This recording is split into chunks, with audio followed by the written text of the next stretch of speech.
Welcome to Restoration, creating pathways through which knowledge flows.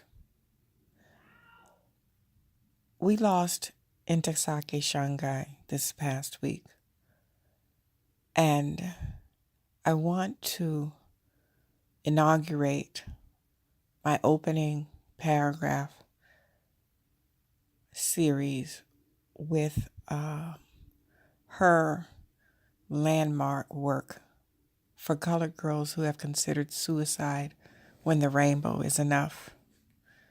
I remember the cover of an album that my mother had when I was growing up and being captivated by the image on the cover. And then not just the image of this black woman who was looking askance off at something we could not see in the frame, but by the words for colored girls who have considered suicide. And then the response to that consideration is they were thinking about this termination, but there was the answer there all along. The rainbow was always present and waiting for them to fulfill them. And it just was an absolutely perplexing and captivating idea for me as a child. And now, as I consider her transition, I think about my own life and where I am now, no longer a little girl. In fact, I had a little girl who's a woman in her own right. And this past December,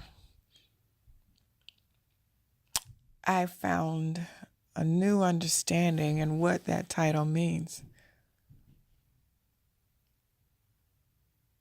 When the man that I chose to love broke my heart and blew my mind in one swoop. But I found some solace in women like Shangai and the writing that they produced for colored girls like myself who have considered suicide. But in fact, the rainbow is enough. So I want to read the opening,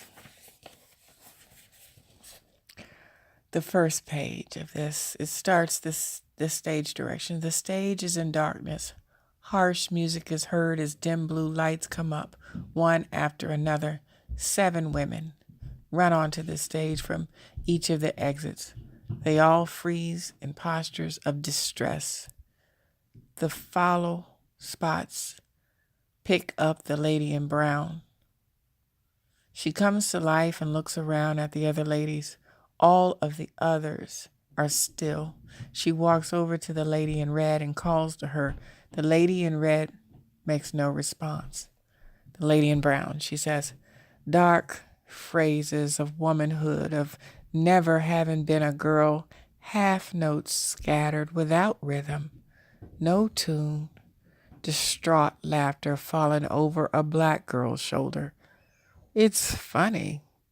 It's hysterical, the melodylessness of her dance. Don't tell nobody. Don't tell a soul.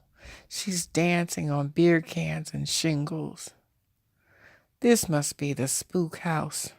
Another song with no singer's lyrics, no voices. Copyrighted first in 1975 and still so relevant. Rest in power, Ntozake Shangai. This is restoration, creating pathways through which knowledge flows.